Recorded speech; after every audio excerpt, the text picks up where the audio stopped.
Sprites are very handy when creating a website. The reason we use CSS instead of images to style our pages is to make the site load faster.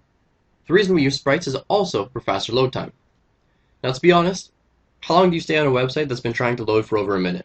Probably not very long. Now a minute isn't a long time, but it sure feels like forever when you're staring at a screen waiting for something to load. It's very similar to just staring at a clock for a minute. That minute all of a sudden seems like forever. So what is a sprite? If you've had to ask yourself what a sprite is, that's good. Large majority of web developers don't even use sprites when in fact they should. Now before we go on to Wikipedia's definition, I'm just going to tell you right now that one of the variables in Google's algorithm is how fast your website loads. If your website loads 200% slower than the exact same website from another person doing the exact same site as you, Google is going to list their website first because it loads faster. So here's Wikipedia's definition of a sprite. In computer graphics, a sprite is a two-dimensional image or animation that is integrated into a larger scene. Initially used to describe graphical objects handled separate from the memory bitmap of a video display, the term has since been applied more loosely to refer to various manner of graphical overlays. So basically what that means is instead of having one image for every different icon, we're going to use one image for all the icons. It's going to bundle up all your images into one large image. Now what does this look like? A sprite typically looks like the image to the left, which is right here. This is all one image. I just want to declare that this was taken from Facebook, as Facebook uses quite a few different sprites. There are dozens of small icons in this one image with a transparent background. You can't tell the background is transparent because, well, it's white and the background is white, but you can see right through it if the background was changed. Now if you use a PNG format, you can save anything to have a clear background. This does not work with GIF, JPEG, TIFF, etc. So why would we make the hassle of creating a large image with multiple smaller images in it? Well, that's because when you load a page, your browser sends a new request for every single image, for every style sheet, JavaScript page, or any other additions that are attached to your page. If you have 20 images on your page, then your browser is going to ask the server 20 times for a different image. Now, this is usually bad for the server, and now that you have a website, you have to consider what your server can and cannot handle. As of right now, that's not a big deal, because we're just loading a basic page. But it is bad for your server, because one person is making 20 requests. That's like one person trying to load your website 20 times for every one page they load. It can also be hard on the server's bandwidth. On top of that, creating so many different requests can actually make the page load a lot slower. Also, unequally. Sometimes you'll notice that one image loads a lot faster than another image. With a sprite, all images will load equally, and once that sprite is fully loaded, all the images will show up at the same time, and typically faster because it doesn't have to create as many requests. Now let's look at how we use a sprite. This will seem a little weird at first, since we learned about using images not too long ago, but now we use CSS backgrounds for sprite images using the background position property. And by using the background position property, we also have to set a width and a height of the element, and typically the background repeat. Let's look at some code, but first you should know which icon I'm going to grab.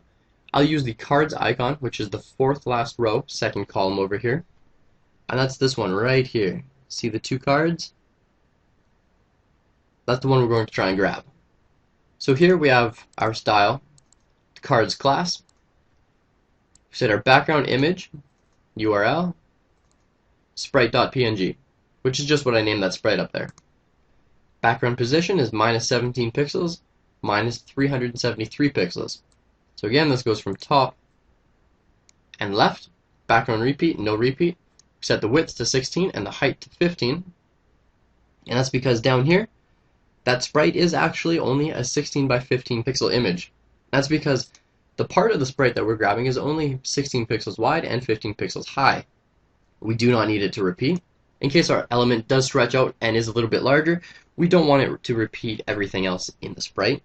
And the most tricky part about this is definitely the background position. But what we did was we select the background image with our URL, and then we added the background position. Background position is not going to do anything without a background image. So background position, what we learned before was it has top, center, bottom, left, right, and inherit. And in fact, it also accepts position XY. We use the X and Y positions to tell the browser where to start the image. For example, minus 100 pixels, minus 50 pixels. Now this part's going to get a little bit more confusing, and if it gets too confusing, you can skip the entire explanation of how this works, and I'll just tell you the trick to actually getting it to work. But here's the explanation. First, we start with negative values, and here's a graph to teach you the x, y positions if you don't already know them. So along the x-axis on the right side is a positive x value, on the left side is a negative x value. The top half of the graph is a positive y value, the bottom half of the graph is a negative y value. And then we have our corners. So our top right, positive y, positive x, bottom right, positive x, negative y, bottom left, negative x, negative y, top left, negative x plus y. Now when we use background images in our CSS, our sprites are automatically moved to the negative x, negative y section of our graph, which is down here at the bottom left. So the sprite example from above on our new graph looks like the image on the right here. I know this can be a little bit hard to see. You don't really need to see it too much. You just need to know that it is centered, but more in the negative x, negative y section. Now in our code, we use the background position of -17 pixels and -373 pixels to start our background at that position. Now here's how the browser sees what we wrote. The red section is where we skip what to select. The blue section is what is selected with width 16 pixels and height 15 pixels. So now looking at that, we have our red section, that's what we're ignoring. The blue section is what we selected. This image is backwards though. So not only did we put the image in the negative values in our graph, we also flipped it. This image isn't flipped, although it should be. I guess this is one of the benefits of watching the video. You get these little explanations that might not make sense when you're just reading it. But I bet you might be getting a little bit confused. If you aren't, that is absolutely great. If you are, don't worry. I'm just going to show you the shorthand way, and it makes a lot more sense, to be honest with you. Now here's the trick. Pretend the background position, x position, y position, is normal. Don't worry about the graph. We selected 17 pixels from the left, 373 pixels from the top, which is why initially we learned the top and left values instead of right and bottom values. Now this might be a little bit easier to understand, because all we have to do is change 17 to -17, 373 to -373, and voila! Done, just like that. Take one more second just to explain exactly how this works. With this image here, we went -17 pixels from the left, so it's going to move this way. Again, it's opposite. We moved from the top left corner up here, 17 pixels right, which is going to give us our second column here. And then we moved 373 pixels downwards, which will give us the top left corner of our cards. And to zoom that in, that's our red section here, that's what we ignored, and our blue section is what we grabbed. Actually, this image is wrong. The blue part that we grabbed would actually be up one. The code would still work perfectly, I just did the image wrong. That's not a big deal. So just move the blue box up in your mind, and that's what we grabbed. Now it's also very important to give the element a width and a height, or you can set the background repeat to no repeat. Chances are you're going to want to do both. If your element is larger than the area of the desired background, then the background image, which is your sprite, will continue to show other images. What I mean is if your width and height was a lot larger than 16 by 15, and you didn't have no repeat on, then this sprite is going to show over and over and over and over again, not creating a very good background image, since it's going to show everything.